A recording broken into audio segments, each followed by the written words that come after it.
Good morning to all of you. Welcome back to my channel. अगर आपने subscribe नहीं किया तो प्लीज़ सब्सक्राइब कर लीजिए ताकि आपको आने वाले टाइम पे नोटिफिकेशन मिल सके।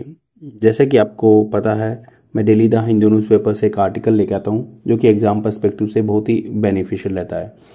यहाँ पे स्पोकन इंग्लिश के लिए आपको कंटेंट मिल जाता है और मेन्स आंसर राइटिंग के लिए भी बहुत सारा आपको डिटेल्स मिल जाएंगे जिसको आप डायरेक्टली यूज़ कर सकते हैं एग्जाम में। तो स्टार्ट करते हैं न्यूज़पेपर डिस्कशन। न्यूज़पेपर की पीडीएफ मिल जाएगी the UPSC forum Telegram channel पे, नहीं तो विजिट कर सकते हैं प्रेस एरिना चैनल पे। प्रेस एरिना चैनल पे दोनों पे आपको पीडीएफ फ्री में प्रोवाइड करा दी जाती है। तो स्टार्ट करते हैं न्यूज़पेपर डिस्कशन। ये बोल रहे हैं प्राइम टाइम। प्राइम होता है मुख्य, मेन टाइम। बोलते हैं ना कि 8 से 11 का टाइम प्राइम टाइम होता है, मतलब रेगुलर बेसिस पे आदमी उस पर टीवी के सामने आ जाते हैं। तो प्राइम टाइम, हाई टाइम भी बोल सकते हैं, भाई मुख्य टाइम है या प्राइम टाइम है। The government must engage with the opposition constructively. Government को मस्ट है, मतलब ये कंपलसरी है भाई, इंगेज होना चाहिए, संलग्न होना चाहिए विद अपोजिशन पार्टी के साथ कंस्ट्रक्टिवली, मतलब कुछ उससे प्रोडक्टिव बने। ऐसे नहीं कि जिस रिडंडेंट चीजें जो बिना किसी काम की हैं ऐसे ही पड़ा रहे, ऐसे ऐसे बात नहीं करनी चाहिए, वेस्टेज नहीं करना चाहिए। तो प्राइम मिनिस्टर अपोस्ट्रोफी एस का मतलब का, प्राइम मिनिस्टर का, the prime minister parliamentary intervention are always keenly vast.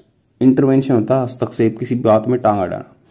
तो इन्होंने जो प्राइम मिनिस्टर का जो पार्लियामेंट में मतलब जो इंटरवेंशन हुआ है, आर ऑलवेज कीनली मतलब उत्साह से वास्ट देखा था, या आर ऑलवेज कीनली वास्ट। तो आर के बाद अगर कीनली वाच आता है मतलब वर्ब की थर्ड फॉर्म आती है तो पैसिव फॉर्मेट है। तो ये आदमियों के द्वारा देखा जाता है as they are expected to provide the clearest insight into the government priorities. तो जो उनके जो देखा जाता है, क्योंकि देखो पैसिव फॉर्मेट होता है कि आदमियों के द्वारा उत्साह से देखा जाता है। बाय द पीपल लिखा नहीं हुआ, वो इम्प्लिसिट है, अंतर नहीं है, उसको लिखने की जरूरत नहीं है। तो keenly watched as they are expected to provide the clearest insight into the government priority. तो ये क्या इनसे एक्सपेक्ट किया जाता है कि क्लियर इनसाइट दे देंगे, अंदर की बात दिखा देंगे, गवर्नमेंट की जो प्रायोरिटी है, प्राथमिकता है, इट्स रिस्पॉन्स या उसकी प्रतिक्रिया टू प्रेसिंग कंसर्न्स जो हाल फिलहाल में बहुत हाई चिंता के कारण है। यानी क्रिटिसिज्म आलोचना, पर्टिकुलरली फ्रॉम द अपोजिशन या अपोजिशन से। This week prime minister Narendra Modi spoke, वो आपकी सेकेंड फॉर्म पास्ट टेंस का इंडिकेशन है। तो ये बता रहे हैं कि बोला था उन्होंने एक्सटेंसिवली, व्यापक रूप से, कंप्रेहेंसिवली इन बोथ हाउसेज, दोनों हाउसेज में। However his speech largely side step critical national issue, जो क्रिटिकल बहुत ही इंपॉर्टेंट देश के लिए मुद्दे हैं उनको साइड स्टेप कर दिया, इवेड कर दिया, टाल दिया। Key development such as the inhuman मतलब अमानवता वे जो in which Indian deportees were flown back to the US, were flown back, same ऐसे वर के बाद वर्ब की थर्ड फॉर्म है तो ये पैसिव फॉर्मेट है, बाय दी आगे लिख दिया यूनाइटेड स्टेट्स के द्वारा। तो जैसे एक्टिवाइज पैसिवाइज होता है वही पैसिव फॉर्मेट है। तो उन्होंने कहा कि उन्होंने इस मुद्दे पे बात ही नहीं की, जैसे जो इलीगल माइग्रेंट हैं उनको 8,000 को या 11,000 को डिपोर्ट किया जा रहा है इलीगल, ऐसे ऐसे मतलब इनह्यूमन तरीके से, अमानवता तरीके से फाइटर जेट्स में लेके आ रहे हैं, फाइटर प्लेन में लेके आ रहे हैं और जेट्स में नहीं, और उनको जैसे हैंडकफ करके लेके जा रहे हैं, जैसे मैक्सिको के प्रेसिडेंट ने मना कर दिया था, सेम ऐसे ही द स्टैम्पीड जो भगदड़ मची महाकुंभ में प्रयागराज में, एंड द ट्रांसफॉर्मेटिव बदलने वाली जो एडवांसमेंट हुई ना, आगे अचीवमेंट हुई है एआई में हुई है। क्योंकि अभी गवर्नमेंट बात कर रही है कि एआई के लिए हम कुछ ऐसा एस्टेब्लिश करेंगे कि जो रिपोजिटरी डाटा है, जो स्मॉल चिप होती हैं जैसे जीपीयू बोलते हैं, तो ग्राफिक जो इंटरफेस होता है, तो वो ऐसे ग्राफिक ऐसे सेंट्रलाइज हो जाएंगे, उसको डाटा को कोई भी जैसे न्यू स्टार्टअप है वो यूज कर सकते हैं किराए बेस पे, ऐसे सोच रहे हैं। तो उसके बारे में बात नहीं की। ईच विद सिग्निफिकेंट इम्प्लीकेशन, हर एक जो मुद्दा है ना सिग्निफिकेंट, अच्छी खासी मात्रा में जटिलता है इसमें फॉर इंडिया के फ्यूचर के लिए।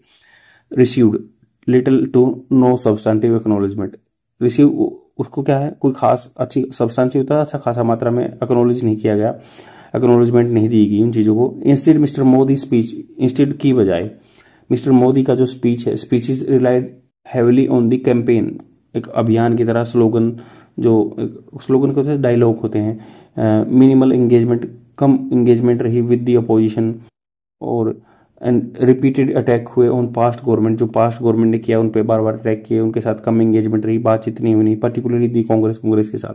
ही even took a dig at the fact, took a dig मतलब उन्होंने यहाँ तक कि भाई उन्होंने वो पुराना मुद्दा है उसको गड़े मुर्दे को उखाड़ दिया, that Sonia Gandhi and her children, Sonia Gandhi के और उनके चिल्ड्रन के बारे में, राहुल एंड जो प्रियंका के बारे में have become member of parliament simultaneously, इकट्ठे बने वो। And his speech also made mention of the miss Gandhi poorly chosen words when she referred to the president of India Draupadi Murmu as a poor thing, as well as a leader of opposition Rahul Gandhi controversial remarks about this political fight being against this Indian state। तो उन्होंने अपने speech में कहा कि भाई miss Gandhi थी जो Mrs Gandhi जो है when poorly chosen words when she referred to the president of, जो उन्होंने जो मतलब प्रेसिडेंट के बारे में जो मिसिस गांधी ने बोला कि भाई प्रेसिडेंट द्रौपदी मुर्मू के बारे में जो बोला वो क्या उन्होंने वो मुद्दा उठाया, बहुत गलत बात है, पुअर थिंग है। या leader of opposition Rahul Gandhi के कंट्रोवर्शियल विवादपूर्ण जो रिमार्क्स थे, उनके कंटैक्ट्स थे, पॉलिटिकल फाइट जो उनकी राजनीतिक भिड़ंत हुई थी being against the Indian state के। वाइल मिस्टर मोदी अनडाउटली, बिना डाउट के कोई संशय नहीं है, स्कोर्ड पॉलिटिकल पॉइंट्स, स्कोर मतलब अच्छा किया उन्होंने, पॉलिटिकल पॉइंट तो राजनीतिक रूप से पॉइंट्स बन लिए।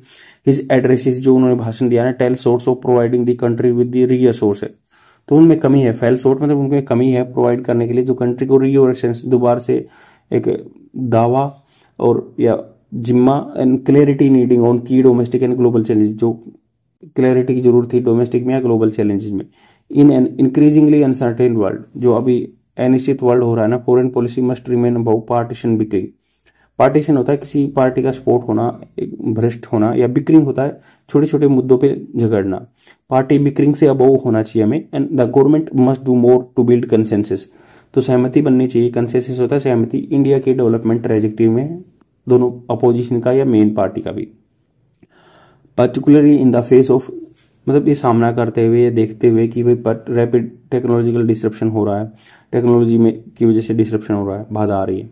जैसे आपको पता है डीप सीक, अभी चाइना का एडवांसमेंट आ गया बहुत कम खर्चे में। जैसे यूएस से बोलता था कि भाई हमने तो जो है ना डाटा को ट्रेन, अपने जो एआई टेक्नोलॉजी को ट्रेन करने के लिए लगभग $1 बिलियन में $5 बिलियन तक पैसा लगा दिया, बट ये कह रहे हैं डीप सीक चाइना वाले कि हमने तो $5 मिलियन में ही काम चला दिया। तो सेम ऐसे ही उस एडवांसमेंट में सोचना चाहिए, टेक्नोलॉजी आ रही है तो उसी बारे में सोचना चाहिए। Rahul Gandhi argument for India to develop its own AI model and indigenous production ecosystem resonate similar है with a broad segment of the population.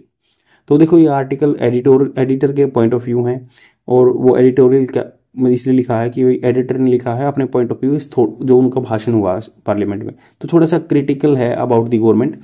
तो इन्होंने कहा कि राहुल गांधी के जो आर्गुमेंट थे ना, विवाद थे फॉर इंडिया के develop its own AI model या इंडिजिनियस, यहाँ का लोकल जो प्रोडक्शन है, इकोसिस्टम जो पारिस्थितिकी तंत्र है, रेजोनेट सिमिलर है with a broad segment of the population and the government would do well to engage with such ideas rather than dismiss this outright, मतलब एक तरफा नहीं उनको आउटराइट बाहर कर देना, डिसमिस कर देना, उसके साथ एंगेज होना। Mister Modi can rightfully claim credit for some of the better governance initiative, mister Modi जो है राइटफुली अच्छे तरीके से क्लेम कर सकता है credit for some of the leader better governance initiative that have shaped India trajectory since 2014, तो राइटफुली हक से क्लेम कर सकता है क्रेडिट जो अपना for some of the better governance, तो जो बेटर गवर्नेंस हो, अच्छा प्रशासन होना चाहिए, इनिशिएटिव होने चाहिए, that have shaped India trajectory since 2014।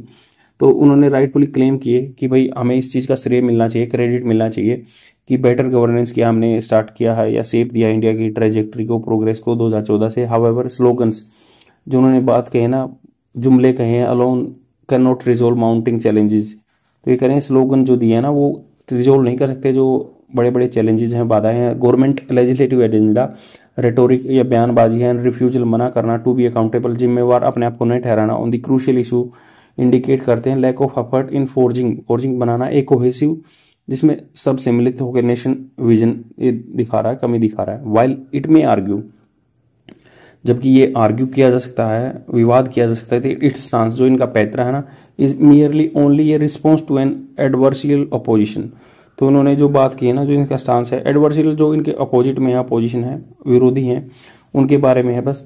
And ultimately remains the government responsibility, ये अल्टीमेटली मतलब लास्ट में इवेंचुअली रिमेन्स रहती है गवर्नमेंट की responsibility to lead, govern and deliver, lead करना, गवर्न करना, प्रशासन करना एंड डिलीवर भेजना at a time when political hostility at its peak, मतलब हॉस्टाइल होता है कि आपस में झगड़ा चला हुआ, पॉलिटिकल राजनीतिक होस्ट पीक पे है। When what India needs most is shift towards constructive engagement, तो इंडिया को शिफ्ट कर देना चाहिए, अपना जो मोटो है कंस्ट्रक्टिव, एक रचनात्मक इंगेजमेंट संलग्न होना या कॉन्सेंसस बिल्डिंग सहमति बनानी चाहिए, something only the government can do initiate, ये काम सिर्फ गवर्नमेंट ही इनिशिएटिव कर सकते हैं क्योंकि उनके पास पावर होती है उस टाइम पे। आई होप आपको समझ में आया होगा। इसके साथ 2-3 मिनट की वोकेबलरी वीडियो अटैच कर दूंगा और जो कि आपके वोकेबलरी वर्ड्स की या इंग्लिश कम्युनिकेशन के लिए बेनिफिशियल रहती है। प्लीज़ लाइक कीजिए, कमेंट कीजिए, मेरी हम्बल रिक्वेस्ट है आप लोगों से, क्योंकि तभी मैं और मोटिवेशन से आपके साथ वीडियो लेके आता रहूँगा। Thank you very much, bye.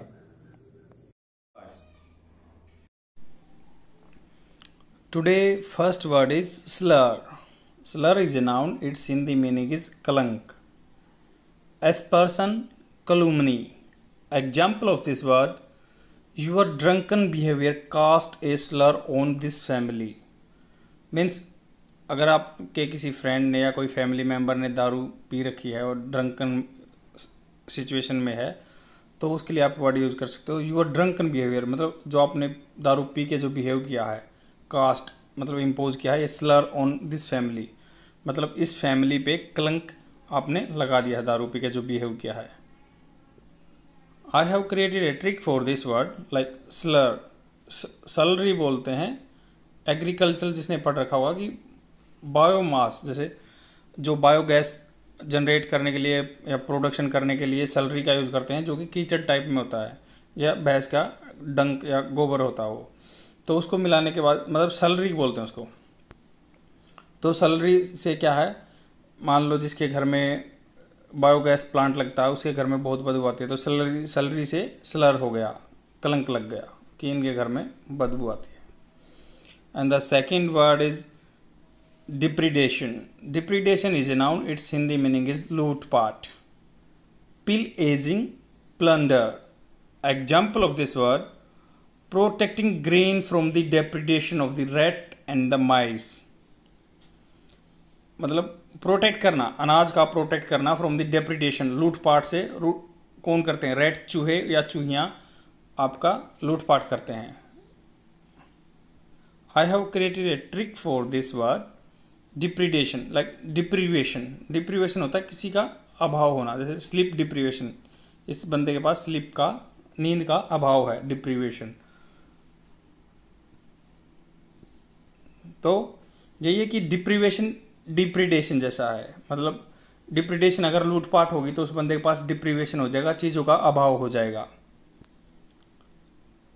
And the third word is drubbing. Drubbing is a noun, its Hindi meaning is har, beating, thrashing. Example of this word: he got a drubbing by the hands of the opponent. मतलब उसने उसको हार हुई opponent के हाथों। I have created a trick for this word, like dubbing. आपको पता है कि इंग्लिश मूवी है तो उसका हिंदी में डबिंग होता है, तो ये बंदा डबिंग कर रहा है। तो डबिंग का मतलब ये है कि अगर आप डबिंग करोगे तो आपकी हार पक्का होगी, आप ओरिजिनल चीज़ करो। इंग्लिश की मूवी है, इंग्लिश में रिलीज़ करो, डबिंग करने की जो कोई ज़रूरत नहीं तो आपकी हार हो जाएगी। मतलब डबिंग करोगे तो हार हो जाएगी, डबिंग करोगे तो आपकी ड्रबिंग हो जाएगी, डबिंग की तो ड्रबिंग हो जाएगी। That is all for today. I will come tomorrow with more words, and please share my video among your friends so that they can get benefited.